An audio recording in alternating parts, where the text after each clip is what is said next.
long story short, I'm out from the 3K. Although I shot maximum hard, I came back to the tables with the 25K chip stack, and I managed to span it up to 90K. Let's go.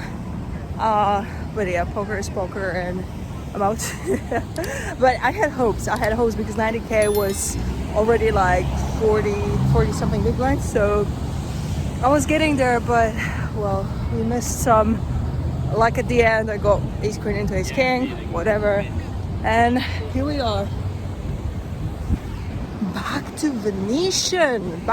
We'll play the $1,100 tournament and try our luck there.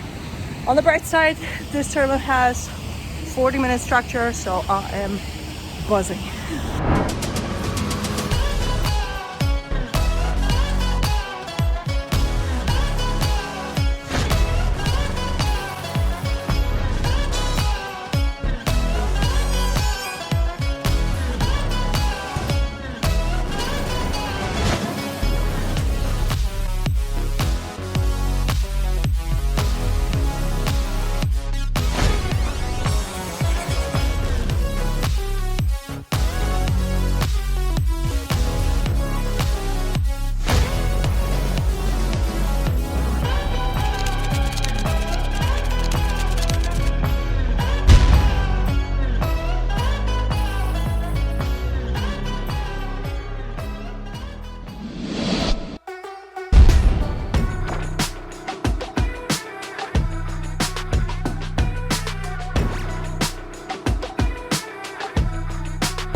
Made it to look at this nice casino. It's so nice because it's empty. I mean Venetian is quite a pleasant casino. We made it A2, which means we cashed it. It's the second cash in a row, so I'm like really happy. I'm about to sneeze or not, I don't know, but I'm super excited because I literally cashed the tournament yesterday and today, so feels like we are running good. What should I say? I should probably speak about the hands. I'm waiting for my Uber, so this is probably a perfect time to actually record some information about the hands. Let's do that. All right, so I'm not gonna lie, I have busted this tournament 2 times, so I was on my third bullet. Wait, because there is a music, and now I'm wondering if this video will get some copyrights problem, because if I have a music that doesn't have copyrights in the background, then my video might get blocked, so I don't know what to do now. It's gone. Perfect. No. So it was a tough grind, especially mentally, because again, we were I came quite early because I busted that 3K, so I came right away. So it was early enough. There was like a third level. So on the third level, the alternate waiting line wasn't that bad, and I literally waited like 15 minutes, so that was fine. But then I busted, and after I busted, that was like a peak hour, so I had to wait 1.5 hours, so not too bad. We got used to waiting for 2 hours, so that was already a win. So most of the time I was short because of those re-entry situation. I busted with like queens versus tens, you know, some guys just like river to 10, whatever, you know, some unlucky stories that nobody wants to listen about. Let's speak about hands that actually mattered. Like deep in the tournament. Wait, because my Uber driver is texting. Of course, be there shortly. Perfect. I should check what kind of card is that because I don't know. I'll be right back. So I feel like the whole day was all about just opening, stealing blinds, winning small pots. I genuinely didn't have like a huge pot except for one when I got aces. I got aces that was already close to the money actually, and the blinds were 3-6. I opened to 12 under the gun, the middle position flatted. We had quite similar stacks around 200k, so 30-ish big blinds. The flop came ace, queen, 6, rainbow, so I was loving my life. We got top set, life is good. I see bet 12k, so literally what I braced pre-flop. And my opponent min race to 27. I mean, it's not literally min race, but kind of a min race. So he raced to 27. And the board is ridiculously dry. So we are in a situation where he either might have setup 8s. I don't believe he might have queens. And probably, which is the most likely scenario, he's like trying to freeze the action. Because it wasn't some reg or whatever, it was some recreational-ish player. So I'm like, I don't think he's stacking off right now. If he has a miracle pocket 8s or queen 8, which I don't think, because we are quite close to the money, like I'm gonna stack him off anyway. So obviously we are just calling, no need to rush, we are not in any danger.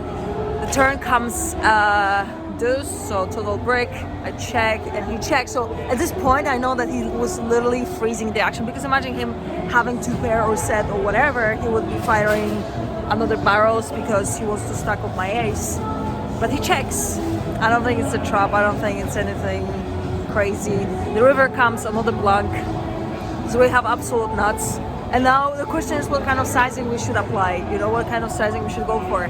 So I went for like 65k, leaving myself something behind, you know, the good old trick, leaving yourself something behind to make it look more bluffy. Even though we could probably comfortably go, which is like all in or just like call it or whatever. No, I mean, I just went for that 75%. He was tanking for like 20 seconds and called it off. So I don't really know what he had. Maybe it was some weakish ace and he just literally was trying to freeze the action. But that was a pretty important pot for this stage of the tournament, and it gave me lots of chips to, you know, do some stuff on the bubble. So that was good. That was needed. And I have I could breathe on the bubble and just steal here and there. So he ended up the day with a nice stack. I don't know what will be the starting stack, well, starting level for the day 2. I think the first flight finished at like 4.8k, and we finished at like 5.10. So I guess it's gonna be 4.8. We'll see.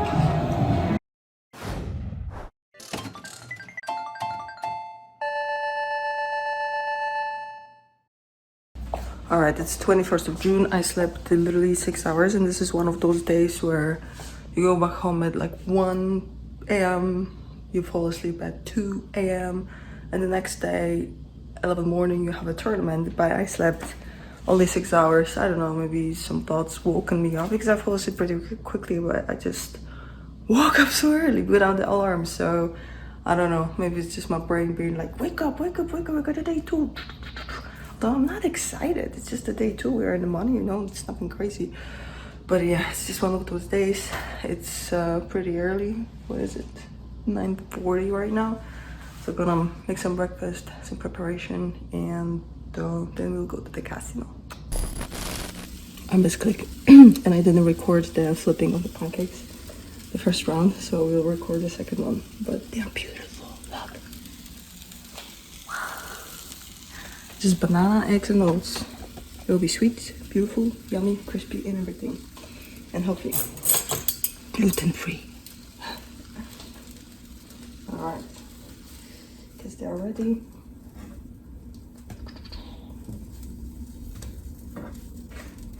And they're also fluffy. I need to turn around like that. Okay.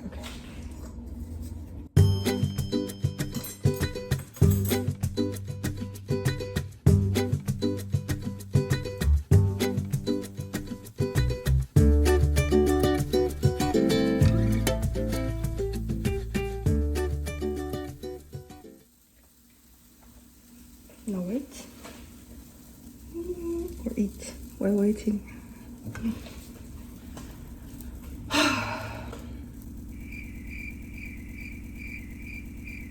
This is probably the moment when I could be talking about something. Oh, let's talk about hands, because there were more hands that I could describe. Yesterday at the parking lot, I have time to only describe one hand, which was the pocket aces. So it sounds like I'm a genius and I'm always winning chips, but it's obviously not true. I had a split when I made a mistake yesterday, and that was during the first bullet.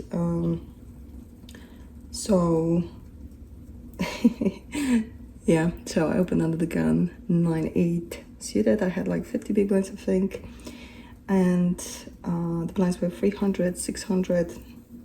I raised under the gun plus 1 flat, some old man on the cutoff flat as well, big blind flat as well. And the board came ace 6-7 with my backdoor diamond draw.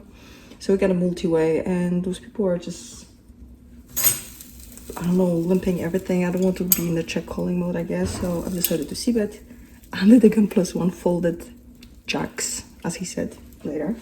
The old man on the cutoff called. And the big blind folded. The turn is an ace of spades, so we got the spade draw, right? Pocket flip. Oh, those are even better. Those are even better. Wow, I'm the best. Good poker player and great cook. Look how nice they are. Fluffy and crispy and sweet and everything. Okay, coming back to the hand. So the turn is an ace of spades, so it's opening the spade draw. So I get ace, 6-7 we had open ender, and 9 high. And this is when I misjudged the situation. I was supposed to bet again, and because, I don't know, like, again, we don't want to be in that check calling mode. But I imagine that we play the multi-way and the ranges are tighter, and also the old man is probably playing the old man ranges, so I thought that I probably should respect his range and assume that most of the time he has lots of ace-x, because this is how they play. They just love the flat, they like free bets, and like, what am I gonna do? So I've decided that to make a mistake and check, and the old man bet like 25% of the pot.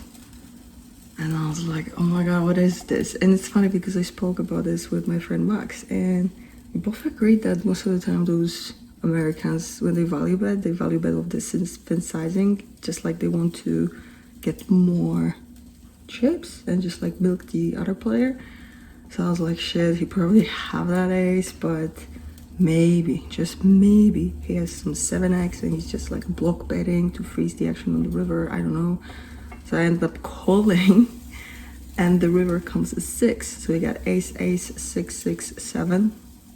So, well, I check, expecting to see him betting, and he's like, at this point, I guess I need to give up. And he shows 10-8 offsuit, and I'm like, fuck, I have 9 high.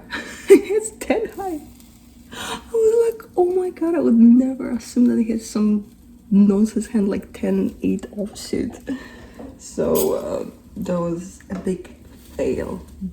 I misjudged the situation, and he showed that 10 high, and I just mocked my hand, and everybody was like, oh, what do you mean you mock your hand? And I showed 9, and they were like, oh, 9 high. And then the under the gun says, oh, I folded jacks, oh my god. You know, it was such a weird hand. I should have just bet the turn again, but you know, I just, maybe this is where I just like the experience in live games, you know. I just assume the old man has old man ranges, like ace-x, whatever. Plus it was a multi-way, so the range is supposed to be tighter, but no, he was chilling there with 10-8. So that's hand history.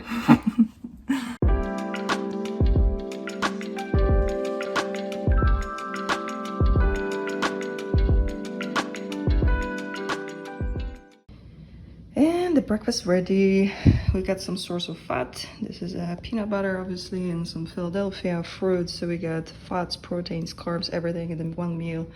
So let's eat and go to the casino.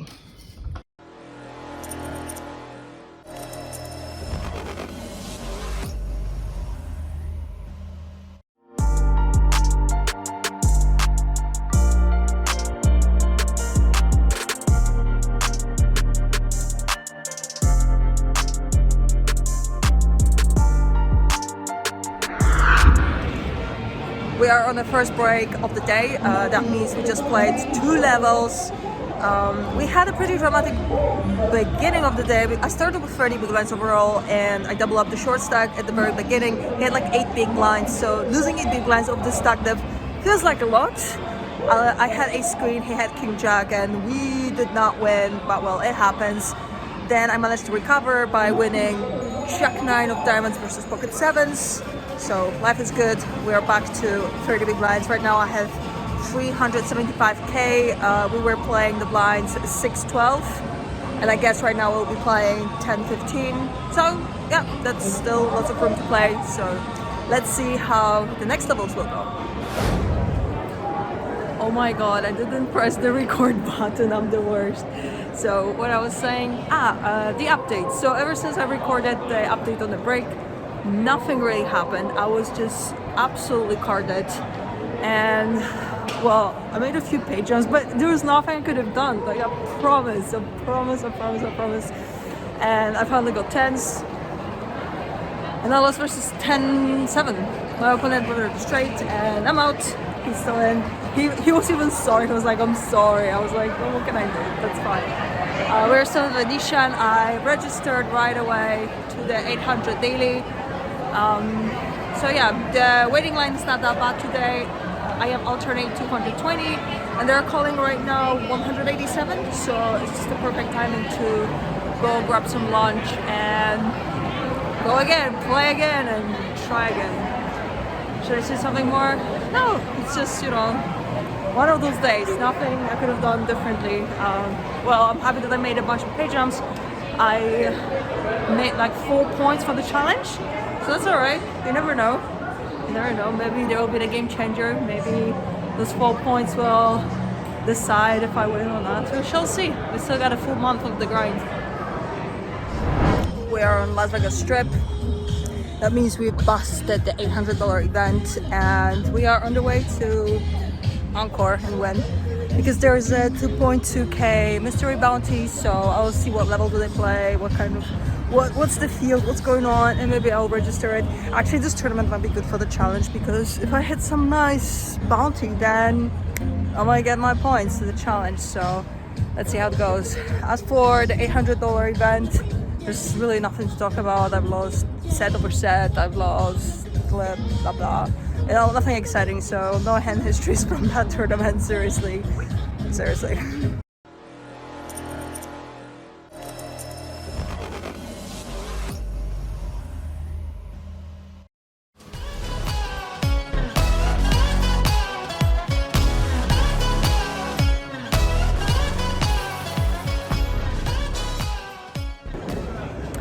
And that's it. We busted the 2.2k mystery bounty, and it's time to go home. I'm so tired. I'm not even mad about busting because I played so many hours. I did great. I mean, look how nice it is here. Wow. Oh my god, this is so pretty.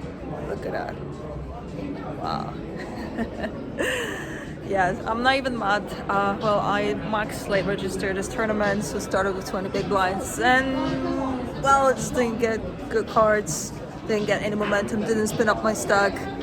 I actually am following the strategy of max late registering tournaments, and I must say that plenty of time I actually spun up my stack, so this is working and it makes sense. The strategy is good. But now it's time to go back home. I'm super tired, didn't sleep much, and tomorrow I'm gonna play the tag team event with Roman. And the funny thing is, he's not gonna play it. He's just gonna play one round of blinds just to mark his presence, and I'm just gonna play this tournament. There are no breaks in tag team events, so that's the tricky part. He's gonna play his, I don't know, PLO tournament or whatever, so I'm gonna play the tag team event alone, but with Roman. So that's the plan for tomorrow, and now it's time to go home.